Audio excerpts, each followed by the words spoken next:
You're listening to a Mamamia podcast. Mamamia acknowledges the traditional owners of land and waters that this podcast is recorded on. Holly, the Outlouders are alleging that you made an error on Monday's episode. You don't like making errors. Would you like to make a public apology?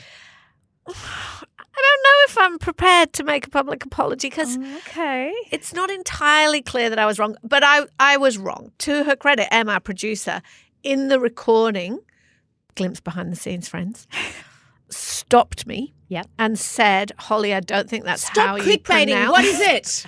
You're supposed to say valet instead of veil when you're talking about somebody who's passed. I thought it was veil too. And I wonder if it's an English thing. Of course, I want Outlouders to know that we do care. And before I came in, I Googled and I did one of those sound pronunciations. But then, of course, that might have been a different context for veil. Well, there's only one way to know for sure. And I was thinking that we put a poll up with the Outlouders and they let us know if they think it's veil or valet, because often it's written. I used to think that it was veil. Yeah. I think because I'd never heard it pronounced. Yeah. I heard someone say valet and I was like, oh, I've been saying it wrong. But all is this that like time. saying bruschetta? No, I don't think it is. And I know some people were upset and they said, is it too much to ask that you could get this right in this context? Is it, Holly? And so I didn't want to, if I've offended anybody, I'm very sorry. Hello and welcome to Mamamia Out Loud, what women are actually talking about on Wednesday, the 17th of July. I'm Holly Wainwright. I'm Leah Freedman. And I'm Jessie Stevens, and I want to do a thing before we get started. What thing are we doing? Go, Jessie. I want another thing. Gosh, Yes. you've got a lot of things to bring. I want Outlouders wherever they are in the world. Maybe they're on a farm or they're on a walk or maybe they're in a very important meeting and they shouldn't be listening I to us. often imagine an outlouder on a tractor. Yeah. Yes. Shout out to our rural outlouders. Well, I want you to share where you are listening to the podcast today, and then I want you to tag Mamamia Out Loud on Instagram because I want to go and have a look at them all. I want to share them all. I want to get excited. Yes. I need a visual. Lots of Outlouders are doing things they don't like doing while they're listening to us. That's what they tell us a lot. Is Laundry. like while I'm laundry or cooking a meal or cleaning up or Going for doing a a run. boring work thing, we're a little distraction, little treat, little Yes. distraction. Yeah. So we want to see this happen. And you know what? I want to make it a competition because I like to win. The weirdest one, the one that is just the most interesting, I think they should get a present. Like a Yeah. Christmas in July gift. Yep. Christmas in July. What could we give them? What about? Oh, one of my fidget toys. Not one No, of no, these. no. We should do our books. Sign our Oh. books and write a little. Mia, you're going to have to pick one of One of mine. Yes. Which one of We've my got, books? We've got books Do you lying know around what? everywhere. Outlouders, you can have several of my books. She'll send you a box. Your pictures also have several books. We'll sign Come them. on. We'll sign them and we'll send them to you. Tag Mamamia Out Loud on Instagram. I want to go and have a look. Love you, Outlouders. Bye. On today's show, a bad taste joke and calls for deportation. Who had Jack Black on their bingo card for this week? Also, Violet Affleck for president. Well, look, there are worse choices at this point, but why is everyone talking about Ben and Jen's biggest girl? And if you don't watch out, these women will be your bosses. The TikTok trend that somehow connected us and Andrew Tate. But first, Mia. In case you missed it, Donald Trump has had a big week. There was, of course, the attempted assassination attempt on Saturday night. And yesterday he announced his pick for vice president. It is a man whose name you might remember. It is J.D. Vance. And he is 39 years old. And I know him because he wrote a best-selling memoir in 2016 called Hillbilly Elegy. Did you read it? I did. And is it good? It's really good. It's really good. So he grew up sort of dirt poor in a rural town in, middle America. The Appalachia? Yep, he did. And then he Yeah. moved to Ohio. Yep. Yeah, and he was a Marine. He was in and out of trouble, got a law degree. He kind of was like a troubled kid made good. Went into finance. He's married with 3 young kids and he went into politics a few years ago. He's currently, I think, a senator from Ohio. Ironically, he used to be a never Trumper, which is the name, there aren't very many of them left anymore, but the name for those Republicans who don't want Trump to be the leader of their party. So here's what he had to say around 2016 during the campaign when Trump was running against Hillary Clinton. I'm a never Trump guy. I never liked him. My current plan is to vote either third party or, as I joke to my wife, I might write in my dog because that's about as good as it seems. I think there's a chance if I feel like Trump has a really good chance of winning that I might have to hold my nose and vote for Hillary Clinton. But he met Trump in 2021 and look, a bromance clearly flourished. And here's what you need to know about where he stands now. JD Vance does not believe in abortion even in the case of rape or incest. He does not believe in climate change. He does not believe in immigration. And he does not believe the US should support the Ukraine against Russia. Privately, in 2016, in a little Facebook message to a friend, he also compared Trump to Hitler.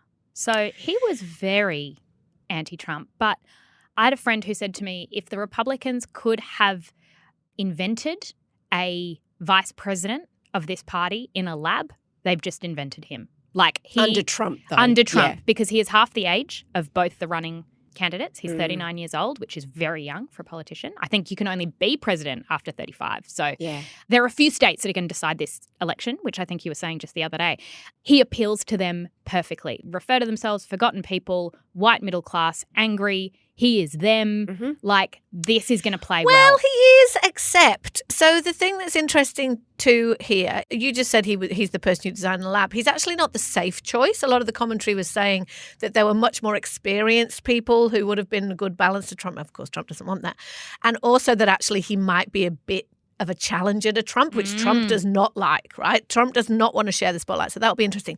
But also some of the MAGA faithful are confused by him because he's married to the daughter of Indian immigrants and his children have what they term Indian names, right? Now, this is for that particular part of politics. I've already seen the narrative that's like, he's not going to be our defender. How can he defend white America when he's not white? But the thing is that in other quarters, that will play really well for him because he also represents a very multicultural nation. So he's kind of a risky, slightly edgy choice in some ways, but a dangerous guy. And I always think the most dangerous people in the world are the ones who don't really believe things but will just swing with the tide.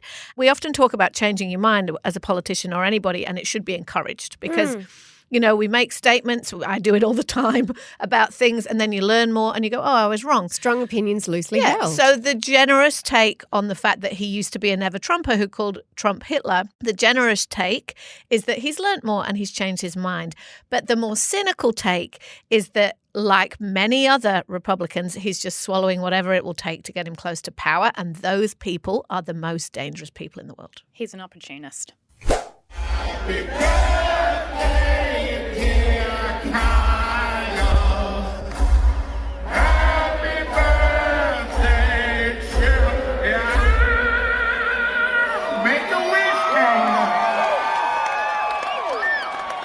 Don't miss Trump next time.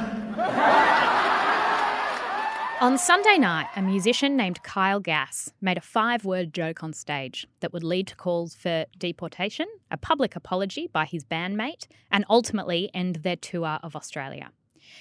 So if you don't recognise that name, Kyle Gass and Jack Black, who you might know from School of Rock and Kung Fu Panda, he was recently here promoting Kung Fu Panda 4, they make up a comedy rock duo called Tenacious D.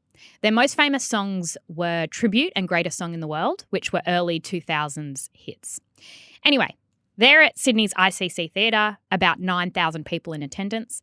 Tenacious D were performing and Jack Black asked his bandmate if he had a birthday wish, which is what you just heard there. And he says, "Don't miss Trump next time," referring to the assassination attempt over the weekend. Senator Ralph Babbitt, an Australian politician and member of the United Australia Party, called for Black and Gass's visas to be revoked and for both band members to be deported immediately. Anything less than a deportation is an endorsement of the shooting and the attempted assassination of Donald Trump, he said. Just hours before their Newcastle show was due to start, Tenacious D announced the show was cancelled, which was followed by a statement by Jack Black. He said, "I was blindsided by what was said on the show on Sunday. I would never condone hate speech or encourage political violence in any form. After much reflection, I no longer feel it is appropriate to continue the Tenacious D tour, and all future creative plans are on hold. I am grateful to the fans for their support and understanding." Gass then released his own statement, very similar. He said he improvised on stage and what he said was highly inappropriate, dangerous, and a terrible mistake. I think it's worth being frank in this segment that was a joke that was uttered in a lot of private circles over the weekend. Trump himself has incited political violence. Many people around the world see him as this existential threat to democracy. But Gas did not make his joke at a private dinner table. And if a different artist had joked about assassinating a politician we all liked, then I think we'd probably be horrified. And potentially some of us would have the same response as Senator Babbitt. Mia, what do you make of calls to deport the pair? I think deportation is ridiculous and extreme. Calls for it are just really opportunistic and virtue signalling and just silly, frankly. Like, it got the attention, the letter got the attention of Elon Musk. So it's like it's a call for just, it generated, it made the story big. Yeah, of course. And I think we're increasingly seeing this when people pull focus on situations to make it about themselves. And Elon Musk is one of those people, you know, not long after the assassination attempt on Donald Trump, he brought attention back to himself by endorsing him for president, like within about 30 minutes of that happening.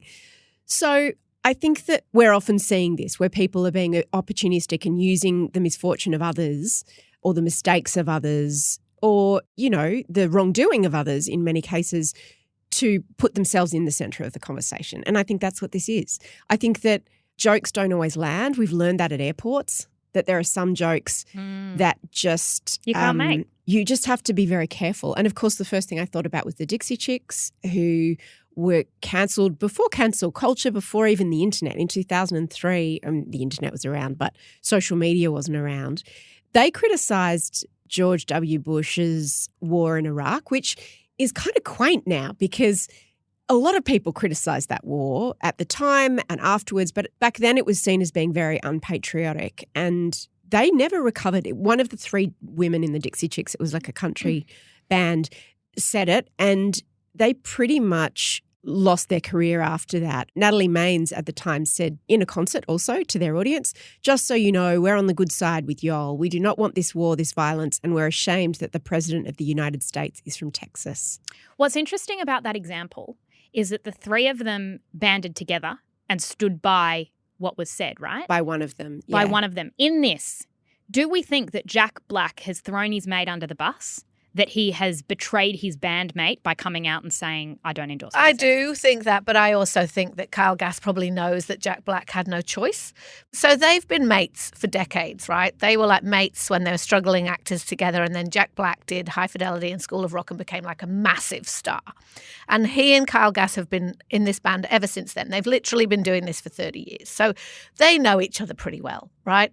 It's not surprising what their politics are. They've spoken out about Trump lots of times. They're doing a whole lot of Rock the Vote concerts in America over the summer and the autumn. Like the people in that stadium would have been middle-aged, left-leaning, paunchy rockers, right? Massive generalization. Apologies to anyone listening who was in that audience and doesn't fit that bill. But you know what I mean? Yeah. Like broadly speaking. And I doubt that very few of them would have been shocked to hear what they heard. But of course, the context changes immediately when it's taken out of there and shown around the world. I was surprised that Jack Black made that statement, but I also can see how in this particular climate he has no choice. I don't think it's the same as the Dixie Chicks because I think that the reason that that was so damaging for the Dixie Chicks was because of who their fan base were, and they were a much bigger deal, and who really gives a shit what Kyle Gass thinks about Donald Trump. And they also weren't joking. No, they weren't joking.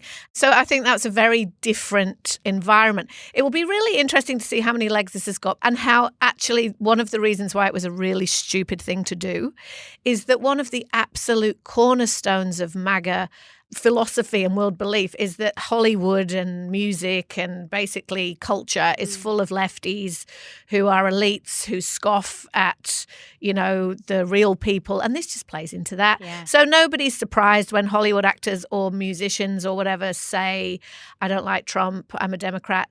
It kind of hands, for want of a less incendiary word, ammunition to the other side, right? So it was a stupid thing to do, but I agree with Mia that I think that the politicians who are jumping on this and calling for deportation, it's virtue signalling and it's cancel culture from a corner who normally say they hate that, who normally say we're all about free speech. Yeah, are you though? I also thought it was interesting. Kevin Rudd, who's the Australian ambassador to the US, released a statement saying it's repugnant, it makes him physically ill, any threat of physical violence. And he said that these men should grow up and get a real job. Mate. Which I thought was really interesting. I'm conflicted, right? Because on the one hand, I like freedom of speech and I like that you can make a joke and I like that you can make a joke that offends people. I think that's your right. On the other hand, I have this real discomfort, as we were talking about on Monday, with where the tone of the debate and the temperature of the debate is and the loss of all civility when it comes to political discussions. So when I heard that, I just thought, exactly as you were saying, Holly, it's a stupid thing to say. And I went down this rabbit hole of a bunch of Republicans saying, you know, this is what they're saying about us. And it had a compilation of things Democrats have said. I forgot about when Joe Biden said, basically, if we were in high school, I'd take him behind the gym and punch him in the face about Donald Trump. There were people sitting on like round tables, like commentators in the US saying they're going to have to go out and put a bullet in Donald Trump, and that's a fact. Ugh. I forgot about Kathy Griffiths holding the head, decapitated head. I saw another video of Madonna, and she was at a protest and she said, I have thought an awful lot about blowing up the White House with Donald Trump in it, right? I thought about that tone. Oh, but Jessie, please follow up now with the list of all the things that the Republicans Absolutely. have said, and the fact that the whole premise of Donald Trump's presidency is built on this kind of we're the oppressed, we're rising up, we're taking them out. Like Marjorie Taylor Greene, who's one of the most rabid MAGA senators, came out and immediately after the assassination and said, Democrats, language, blah. And then there is literal footage of her holding a rocket blaster, blowing up a car that says socialism. Like, mate, come on. I'm with you. But we have been having this discussion about Republicans for 8 years, since 2016. We had this watershed moment in 2016. Oh, my goodness, we're not understanding each other. There's this divide. Everyone sees each other as enemies. And I don't think we've learned anything if we're using the same language and not doing a bit of interest. But I don't think that's what this was. Firstly, I don't think that's what this was. And secondly, I'm going to challenge you on this because I think that analogies and metaphors about war and guns are kind of ingrained in us, right? Like just earlier, I made a comment, shots fired, when I was responding to someone in a meeting about who was being critical about something. And it was like, oh, shots fired. At the moment, that has a whole different meaning because, you know, Joe Biden talked about having something about a bullseye. I think it's unfortunate language and nobody wants this. I worry with this both sidesism that you seem to be leaning into because I think that the person who brought the language down and the debate down in politics and in American politics is Donald Trump. Yeah, absolutely. He was grabbed by the pussy. Can't do. He was mocking disabled people. He's been the ones talking about Hillary, lock her up, all of those kinds of things. He's encouraged that in his base and he's the one that has pulled the public debate into the gutter and language. Absolutely. In politics. But if we are going to return political discourse to any state of civility, then you can't have people standing in front of 9,000 people. Let's just, to say that was an unfortunate use of language, what Gas did, he's apologised for it. I actually don't. I think everyone says something silly. Can we just make the very clear point that he is not a politician? Yeah. But wait, let's just think about what he said. And he doesn't represent a political party. But someone stood on, if I went to a concert and someone stood on stage and said, basically, I think that if someone takes a shot at Anthony Albanese, they should get him between the eyes so that he dies. I would be so horrified that this is about violence. That's not democracy. And that's what happened. Well, it is. You're right. And I think we've all said, stupid joke, don't do it. But I don't think it's really an example of, you know, the discourse that's fallen into the toilet in political circles. These are not politicians. They don't represent politicians. These are comedians making a stupid, ill-timed, dumb joke that, as you said at the beginning of this, a lot of people are making, but he did it in the wrong place, wrong time. I'm not defending it. Like, he shouldn't have done it. Jessie, it's also very different making a joke in that way than saying, I hope someone does blah, blah, blah, or I wish someone had done blah, blah, blah. The context of it was, and I'm not saying it was a smart thing to do, but I'm saying the context of a joke versus something said like as a threat or a statement is different. Yes, but as soon as I heard this, right, remember Milo Yiannopoulos? I do. He was, an Andrew Tate figure, still around, he is. I went for a story to go and hear him probably 6 or 7 years ago. It was terrifying that night, right? And I went in and he had a prominent feminist and he put her face up on the screen and people oinked. And then he said something that was I think, unequivocally inciting violence. And I was horrified. I was scared. I wanted to get out of there. I don't agree with Milo Yiannopoulos. I probably agree with the politics of gas. I'm just trying to think that if you didn't agree... But again, you've just said that's a threat versus a joke. My point is, Milo Yiannopoulos would have said, it was a joke. We're all having a laugh. Yeah, and nodding. I agree with that. And you know who he works for now these days? Well, he's just resigned, actually, Kanye West. Anyway, fun fact. I agree with you. But again, that was a political meeting in lots of ways. That's what Milo Yiannopoulos does. And also he was allowed in and they didn't ban his visa. No. And there was And a he lot of wasn't deported. protests around There were calls. And There were calls for his There were. deportation. I know what you're trying to say. You're trying to say, look, we're a bit hypocritical here. We're going like, if I agree with it, it's kind of fine. If I don't, then he should be thrown out of the country. Yes. I totally understand that. But I also think I have been to a lot of comedy shows where people say offensive shit. Am I willing to sit there and pay my money to do that? Maybe I am, maybe I'm not. That's my choice. I just think this whole he should be deported, the visas, and this is an example of exactly why Trump was shot, is a massive overreach. No, I'm with you on that. I don't think he should be deported, but I do think that Trump is about to be the next president of the United States. And if we keep representing him and all his supporters as these degenerates and speaking in ways that are incredibly disrespectful, this isn't working. I agree. This current discourse isn't working, so we probably calling need to them shift. a basket of deplorables did not work that well for Hillary Clinton, as we discovered. But in terms of Tenacious D, and to just finish that off, the Dixie Chicks could never outrun that. They ended up having to change their name. They're now called the Chicks. And they wrote that great song. Yeah, that's also they wrote a for song other about it. reasons. But my point is that I think Tenacious D will struggle to continue in this form because Americans don't have a sense of humour, which is ironic that they have no sense of humour or no leeway when it comes to threatening an elected official and the president and those kinds of things. And yet it's such a gun culture.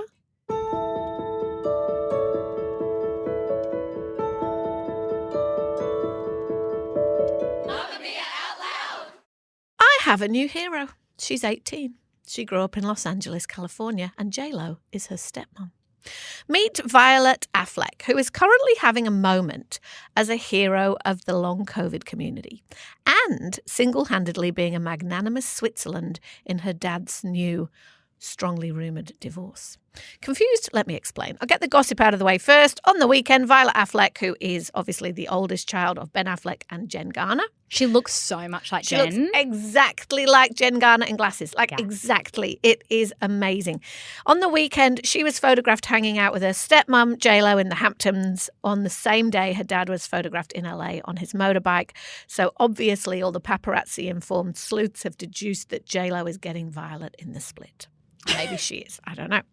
But also the reason everyone's talking about Violet Affleck is because on July the 9th, she appeared at a local LA government assembly and she spoke about the importance of mask mandates in public spaces and she spoke about the danger of the so-called mask bans that are proposed in some American states. And I'll get to those in a minute. First, here's what Violet Affleck said. Hi, Violet Affleck, Los Angeles resident, first-time voter, I'm 18. I contracted a post-trial condition in 2019. I'm okay now, but I saw firsthand that medicine does not always have answers to the consequences of even minor viruses. The COVID-19 pandemic has thrown that into sharper relief. 1 in 10 infections leads to long COVID, which is a devastating neurological cardiovascular illness that can take away people's ability to work, move, see, and even think, stands to exacerbate our homelessness crisis, as well as the suffering of many people in our city. It hits communities of color, disabled people, elderly people, trans people, women, and anyone in a public-facing essential job the hardest. To confront the long COVID crisis, I demand mask availability, air filtration, and far UVC light in government facilities, including jails and detention centers, and mask mandates in county medical facilities. We must expand the availability of high-quality free tests and treatment, and most importantly, the county must oppose mask bans for any reason. They do not keep us safer. They make vulnerable members of our community less safe and make everyone less able to participate in Los Angeles together. Thank you. First of all, how cute is that? How nervous she is. She has prepared this amazing speech that she wants to say, and you can tell as she's breathing and talking really fast that she is 18 and she is like shitting herself. She also knows that people have a short concentration span, so frankly, I appreciate it. I knew you would.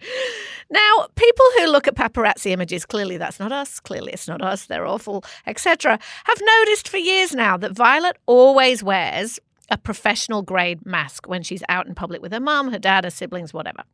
And her I always thought that was that she would have some privacy. Because when you've got the paparazzi following you, and as they have, particularly lately, but since they were little kids, to, school concerts and everywhere, just going to the shops. Whenever she's with her parents, and now even when she's not, she gets photographed. So I actually thought it was an ingenious idea, but I was so interested to see that's not why she does it. Her appearance at that meeting confirmed what people who notice such things, who are largely in the long COVID community, have long believed. She's passionate about this issue because she herself has experienced long COVID. Now, obviously, she hasn't been specific in discussing exactly what's happened to her, but she says in there that she suffered from it. Now, just to explain the mask bans that she was talking about, and the reason that she stood up in that meeting, is that in some places in the US, including LA and New York City, there are proposals to reinstate old historic laws that made it illegal for people, and particularly groups of people, to cover their faces in public. And some of the impetus for this has come from the recent unrest around the anti-war protests. So those in favour of banning masks and face coverings say that criminals and violent protesters are hiding their identities in public. And those who are against the mask bans say that banning masks poses a severe risk to public safety. And Violet Affleck is on that team. Jessie, are you impressed that she's using her adjacent celebrity to help highlight something she believes in? I am impressed, and I think the mask conversation is fascinating because the mask has become a signifier for a time everyone wants to forget.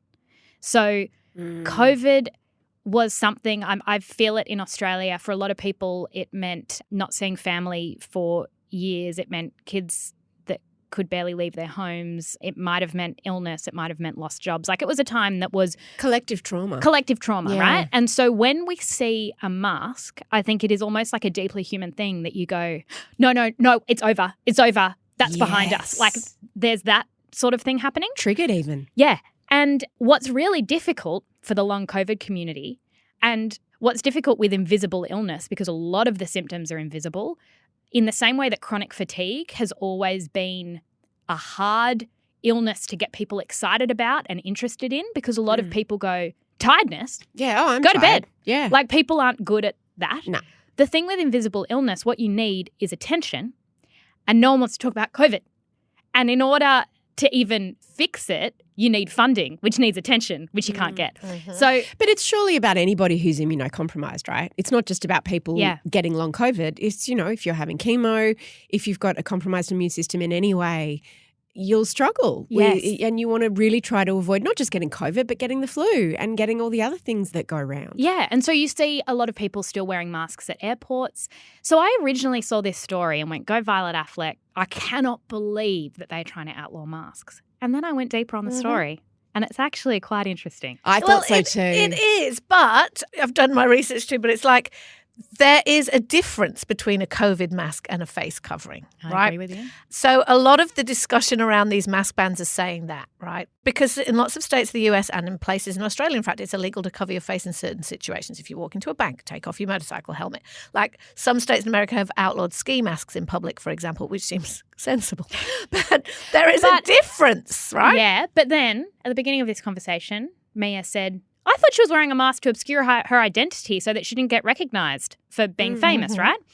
I needed to look at images because the New York and the LA thing is actually run by Democrats. Because I went, if this is a Republican thing where they're just going, take your mask off, because they were always anti-COVID legislation. And if a mask is really just an avatar for progressive. Because the thing that people have to understand here, God, we're talking about American politics so much today, but what's interesting about masks is that nowhere else did masks become such a political symbol. Yeah. So that, like, if you were Democrat, you were pro-vaccination and pro-mask in the height of the pandemic. And if you were Republican, you weren't. And somehow, I'm generalizing, but it kind of split. It became political. Very strange. But then I was having a look at some of these protests, and some of them have had instances of violence, right? And when you look at it, we're talking a Guy Fawkes mask, like a full mask where you can't see their face. Those anonymous ski masks. Yep. And what I saw as well was a COVID mask, but then wearing something over your hair as well. For example, in a lot of the Palestinian rallies, they might have something over their head as well. A hat or a scarf around their head. So if you've got a mask and you've also got a hat or something, then in terms of protesting, I do believe there was a really good quote from one of the Democrats in New York who basically said, like, Dr. Martin Luther King did not hide his face when he marched and for the things he thought were wrong in the country. Those civil rights leaders did not hide their faces. They stood up. In contrast to that, the Klan hid their faces. So what they're trying to say is if you protest, you got to have your face to it because the disorder that occurs when people are anonymous, the Ku Klux Klan, not good, which I kind of agree with. Yeah. But then I think that the people wearing masks for the reasons of health are very different to the people wearing Guy Fawkes masks and that's why the vandalising. mandate won't work, and the likes of Violet Affleck are talking about it, right? Because as you said at the beginning of this, the thing that really challenged for the long COVID community, if there is such a thing as a community, but is that, as you say, we want to talk about COVID in the past tense. We want to pretend it's gone away. But for people who have suffered really seriously with COVID, and there are lots and lots of them whose lives have been upended, it hasn't gone away. So the point they're trying to make, and that Violet Affleck is trying to make, is that with every infection, you increase the risk of this happening. A larger and larger group of people are going to get seriously ill.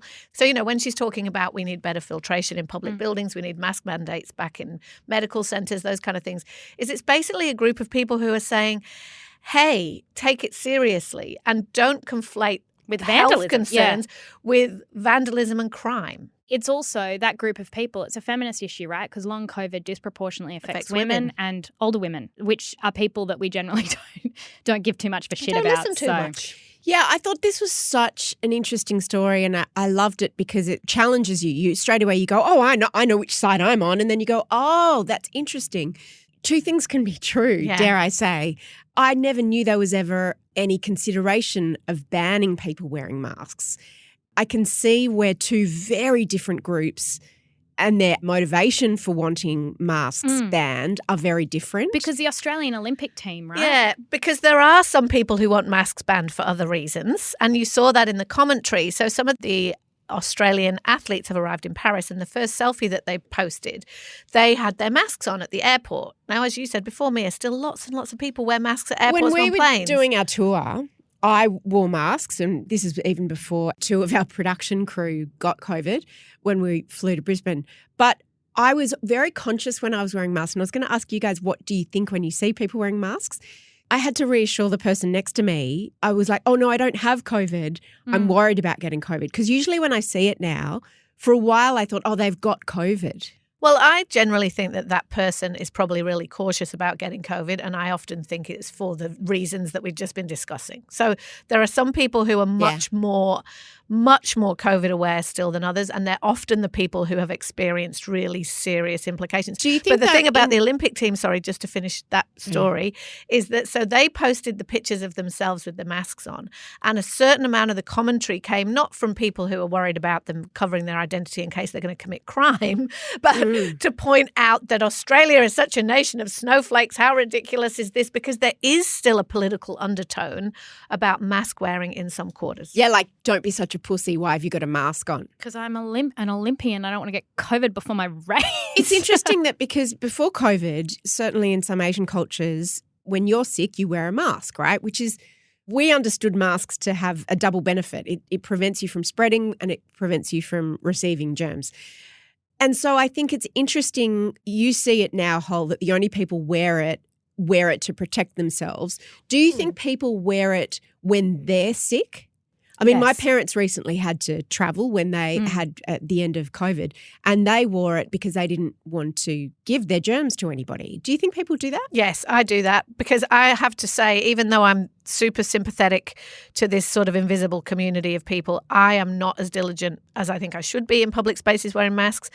But the time that I'll definitely do it is if I'm sick. When we were traveling a little bit, I had a cold and it wasn't COVID. I tested a million times, but I was very wary at those times of wearing a mask in a taxi, wearing a mask every time we were anywhere, because I was like, it's funny because sometimes it's about what it's a social contract. It's kind of like virtue signaling in a way. Or I know that's a pejorative term, but because you're kind of like, I do care about not giving you I this. appreciated it. I knew we were sitting in a lot of back of Ubers together and I really appreciated that you wore a mask because I knew that you were sick and we were all trying so hard not to get sick. So, no, I appreciated What that. do you think? What about the Violet Affleck of it all? Because often the celebrity offspring, they go one of two ways. They're either like completely hiding from any kind of attention or they are straight into the movies and their modelling contracts. Oh, no, do you she think doesn't. do you think this is a very righteous way to use your... Oh, I liked it. I mean, I think she did it as a citizen, not as a a daughter child of a of a- celebrity. yeah. And everything that I've read about this, I don't know if strings were pulled to get her to be able to speak, but Ben Affleck did an interview recently where he talked about one of his children who is a socialist and who challenges him on everything and how much he enjoys being challenged by his teenage children. I think this was a great way to court attention about something that is very difficult to make sexy. She was in the Hamptons photos with J-Lo also wearing a long COVID T-shirt. So she knows exactly what she's doing. Oh, yeah. Smart girl. Want unlimited Out Loud access? We drop episodes every Tuesday and Thursday exclusively for Mamamia subscribers. Follow the link in the show notes to get us in your ears 5 days a week. And a huge thank you to all our current subscribers. Fidget and a noisy skirt. Fidget and a noisy skirt. Fidget and a noisy skirt. Jeans and a really nice top. Jeans and a really nice top. Jeans and a really nice top. Sam's and a broken phone. Sam's and a broken phone. Sam's and a broken phone. Okay, Out Louders, I'm going to explain something to you like you're 5 because it is confusing. Not to patronise, but to assist. I needed it explained to me like I was 5 at the beginning of all this, so I am amongst the confused.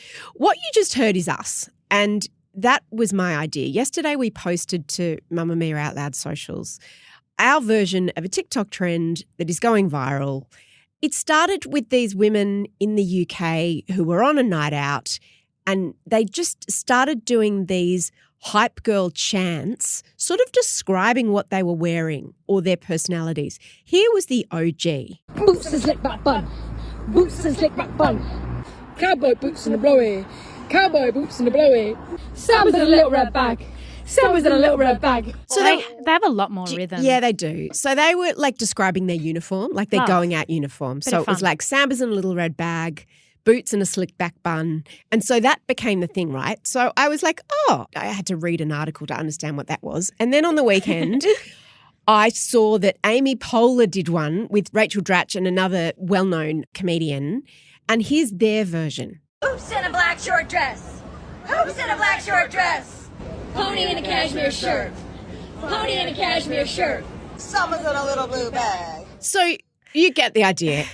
We did it one too many times. We did it wrong. We did. What a surprise. We did it wrong. Yeah. And so then I said, hey guys, we should do this and be cool. And we did. And do you know who doesn't like it? The Out Louders, a lot of you, said that it was pathetic and cringe, which is the worst thing you can say. And you're desperate to make content where we all looked at each other and we went, how did they know? Yes, we are cringe. desperate to make content. You are totally right.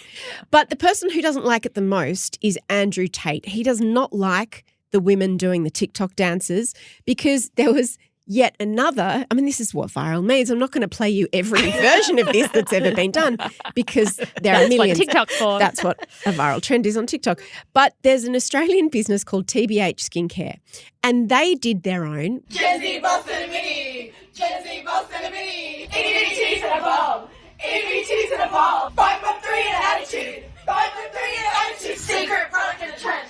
Okay. 5'3" in an attitude. Enough now. So Andrew Tate reposted that video and wrote on social media, if you do not escape the matrix, women like this will be your boss. Zog Corp loves emasculating men by forcing them to listen to semi-sentient females. If that doesn't motivate you to get rich, nothing will. And then, of course, what happens is that everybody was very reasonable about that. Just kidding. All of his commenters no doubt sent death threats to those poor women, and many suggested that the young workers should get back in the kitchen. Another commenter claimed this was proof the gender pay gap should be reinstated, which was very interesting news to us because the gender pay gap in Australia is very much alive and well and is sitting at 21.7%, according to the Workplace Gender Equality Agency. We spoke about on Monday's show, Katy Perry, her saying that her Woman's World video clip was satire, and we said, but it's not funny. Is this our Katy Perry moment? Because we're like, guys, we were satire. We were being satirical about this trend, which we actually thought we were.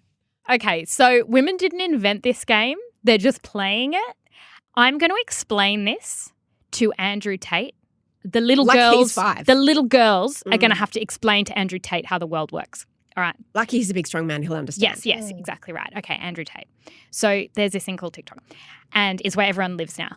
You go on TikTok and it surfaces trends, right? That's what happens. You've got to jump on a trend if you want to make it big on TikTok.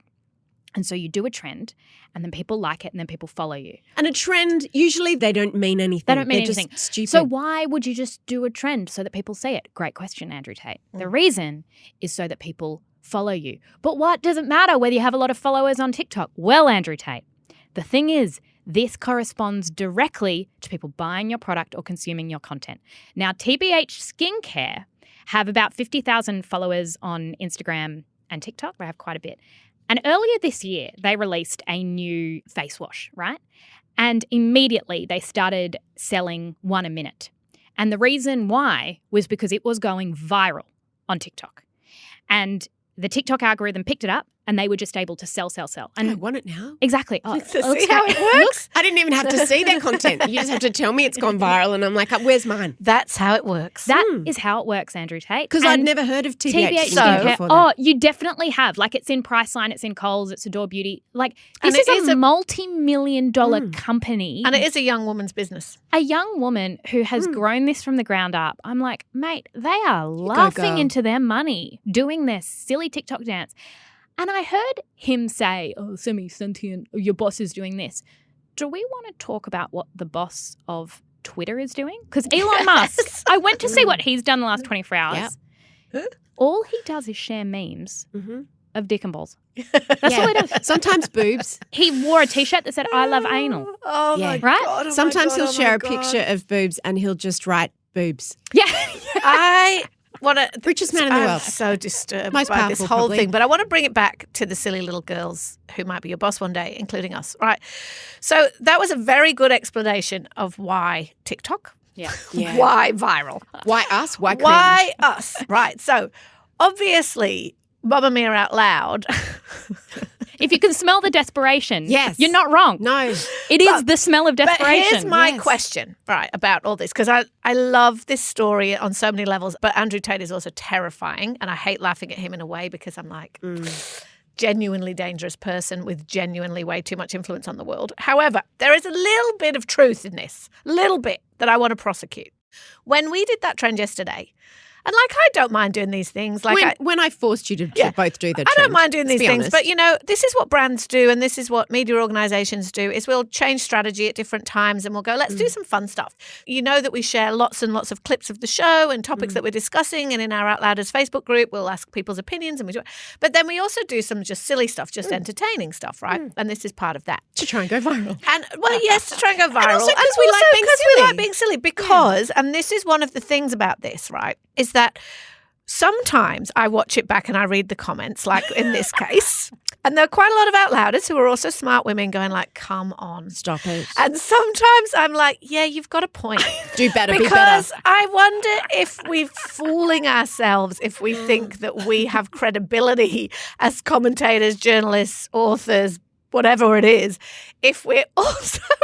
going jeans in a really nice top, jeans in a really nice top, and I'm genuinely conflicted about it. I'm not saying that yeah, that's what I mean. So I'm not saying that I necessarily land on the side of we're idiots, don't anyone ever listen, but it's genuinely confusing because the lines used to be much clearer, right? Serious people do serious things, silly people do silly things, and now we have mixed that up a lot. But sometimes have you seen Lee's we've sales lately? Gone a little far. Don't hate the player, hate the game. It's true. But I agree. Lee Sales isn't doing that.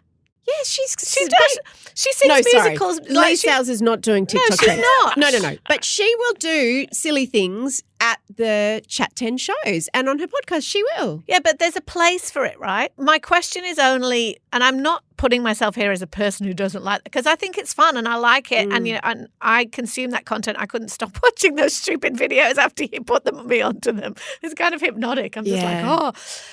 Also, sometimes I'm like, I'm never going to win a Pulitzer. It's yeah, that's a given. Joe Rogan doesn't have to. I gave up. Jeans and a really nice top. I gave up. Jeans and a really nice top. Do you know how many Walkleys Lee Sales has?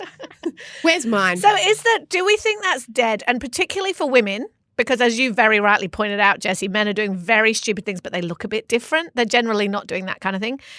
Is it just dead, the idea that we used to have that, like, as I say, serious people do serious things? Do we just think that ship has sailed? Yes. Yes, I think it is, because there was a great story somewhere about how everyone has to sell out now. Yeah. And remember when, like, poor authors, all authors want to do is be in a quiet room with their laptop writing alone in silence. And yet now when you write a book, the first thing your publisher says is book talk. You've got to make funny TikToks. Do a dance holding your book. And the thing is remember when Leanne Moriarty had to do that? And you could just see all these authors who had obviously been told that by their publishers, and they just looked, I didn't cringe looking at them, but my heart broke for them, because it's like, oh, crikey. Because the skill sets are different. They are. In the same way that we often say the politician who's going to get elected because they're really good at speaking to crowds and revving people up isn't necessarily the right guy to be doing the minutiae of, like, whether or not this bill should be amended. Like, the people who write the books are not necessarily really good at doing viral TikTok dances. And my general line with this stuff, because obviously if you live on the internet and you are promoting your wares on the internet, which we all do all the time and many people do, and it's how you build business and follow blah, blah. My general rule is, does it feel like me? You know, like, if it doesn't feel like me, then people can smell inauthenticity a mile away. And I think for some reason there was something about this that a lot of our out louders just went, no. But why didn't they do that when we did the high kicks and the jump splits last week, when we were doing the satire of DCC and the Dallas Cowboy cheerleaders? And then the week before that, they loved it when we impersonated the way Prince William dances versus the way Travis Kelce dances. Maybe it was connected to the show, more connected to topics that we're discussing. Like, I think sometimes that's one of the things. I mean, this is a problem for our next meeting. But I think it's interesting when people are looking at the internet and they're thinking, why is that person doing that? And why is that person doing that? And why does sometimes it feel so right and sometimes it feels so wrong? Sometimes it's hard to put your finger on it. We need a social media strategy. And should we get Andrew Tate to write it for us? You could win a copy of a signed book if you would write our social media strategy. But also, you get 2 copies. As much as I don't like to laugh at Andrew Tate because I think he's a dangerous idiot, I do laugh at this. Women like this will be your boss one day. I'm like, you should be so lucky. They already freaking are. They will. If you haven't seen the videos and you're like, this does sound cringe, I'd love to watch it. And in fact, I'd love to leave a comment about how much I hate it. Shush, Jessie, the great unfollow is about to happen. There's a link in our show notes. I don't know how I feel about it. I wasn't particularly proud of it. I thought it was some of my best work. Out loud, speaking of things we're ashamed of. Oh my God. We did I'm so sorry, Out Loud. Another thing our listeners didn't like. We did a subscriber episode. Well, I'm not even going to tell you what we did our subs episode about. We'll put a link in the show notes. Let's not speak of it ever again. We're ashamed, but it was also a lot of fun. It was a lot of fun. Thank you to all our wonderful Out Louders for sticking with us as we make messes all over the internet. We love you a lot. Follow our show. Like and subscribe. And we'll see you tomorrow. Thanks to our fabulous team for putting this together. We'll be back in your ears tomorrow. Jeans and a really nice top. Goodbye. Are you wearing jeans and a really nice top, I always am. Shout out to any Mamamia subscribers listening. If you love the show and you want to support us, subscribing to Mamamia is the very best way to do it. There's a link in the episode description.